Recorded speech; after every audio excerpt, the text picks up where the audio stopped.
ဇလန်စာစိုက်တိုးရေးကိုဝါဒနာပါတယ်ဇီကအဲ့ဒါငနေချစ်သူတထွားပါစုကမြန်မာအေးစောခြင်းပြီဆိုတော့ဘူးလက်ရှိငနေဝင်နဲ့ဆင်မပြေဘူးအဲ့တော့စီဝိုင်းလုပ်ငန်းရှင်အောင်မျိုးနေတဲ့ဆက်တူလို့ဖို့အခုကြီးတောင်းလိုက်တယ်အနေကလည်းပန်းဆိုင်တာဝါဒနာပါတော့တထွားပန်းစုကိုကြည့်ပြီးအရင်ကြီးကြိုက်တော့ပြောသူထုတ်ပေးမယ်ဆိုပြီးစိုက်ဖို့သဘောတူလိုက်တယ်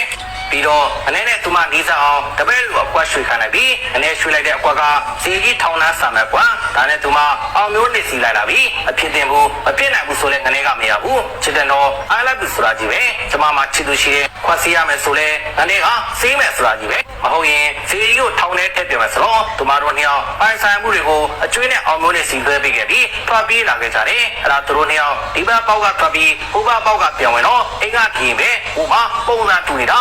အိမ်မှာပဲတဲလိုက်ပြီးဒီဘက်ကအောင်မျိုးတွေကတော့အဲတရင်ချပြီးချက်ကြီးထုလိုက်ဆွေးလိုက်နဲ့ထုဆွေးကြီးဖြစ်နေပြီသူကသာထုဆွေးနေတာစီကြီးနဲ့ထွားပန်းစုတို့ကညမမောင်လာမမောင်နဲ့မှာ EBC မြေတဝက်ထွန်းပြီးတီးထုတ်လိုက်ကြတယ်အဲ့ဒါအောင်မျိုးတွေ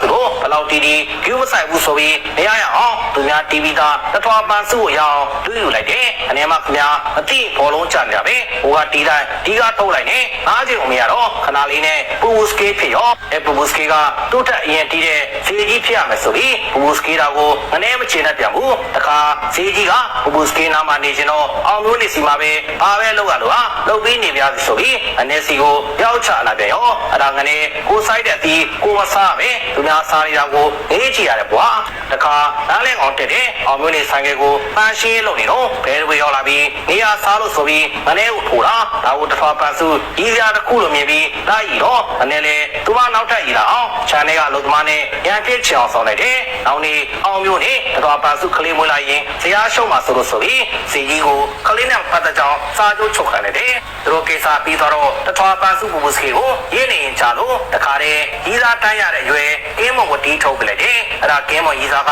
မဖို့ပါအနေဒီသက်ဒီရွယ်တီအလုံးမလုံးပဲအောင်မျိုးနဲ့စီကပတ်စံတောင်းလိုက်ဘိမုတ်ဝယ်တီလားမဖို့ပါစီမှာလုံးဝတောင်းလိုက်နေအစင်ကိုဖြစ်နေတာအဲ့ဒါတွေအနေရိုးလာတော့အချောက်ဖို့စီစံတီးနေတယ်ဆိုပြီးမဖို့ပါစီမှာပူစားတာအဲ့ဒါငယ်မကမချောက်ဖို့တော့မရဘူးလို့ပဲရမယ်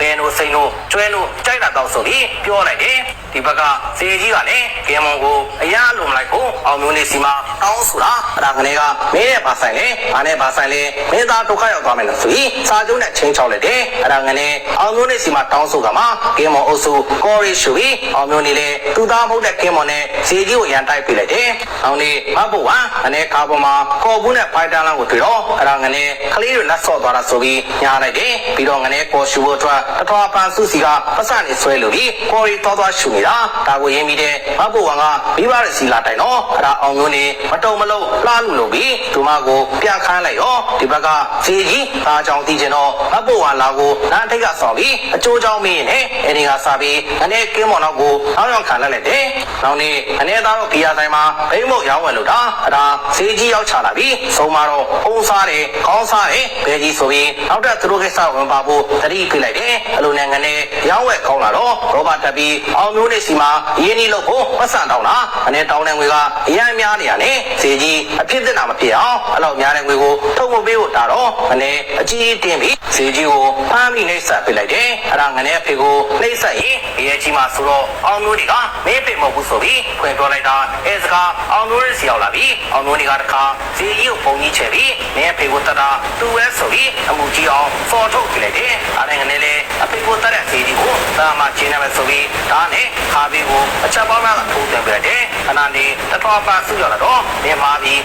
ကင်းမဆိုပြီးအဲ့ဒါနေပစ်စစ်ပဲဆိုတော့ရုံမာသူအောင်မျိုးနဲ့စီလာပြီးသူနဲ့ပေါင်းနေတဲ့ငယ်ချင်းတို့တက်ခိုင်တာငယ်ချင်းအားလုံးကအောင်မျိုးနဲ့လွတ်ထားတယ်အပဲတော်ရီဖြစ်နေတယ်အဲ့တော့ငနေအားလုံးနဲ့ချမင်တို့တီဗီအောင်မျိုးတွေကိုအသာပေါ်ပေးလိုက်တယ်ပြီးတော့ငနေထောင်းနှန်းဆိုင်ရင်ပြီးဆုံးတော့ဒီပေးချင်တဲ့ message ကတော့အချောင်းတစ်ခုအချောင်းပြုပြီးအကုန်အသာပေါ်ဝင်ဆိုတာပါပဲအားလုံးပဲကျေးဇူးတင်ပါတယ်ခင်ဗျာ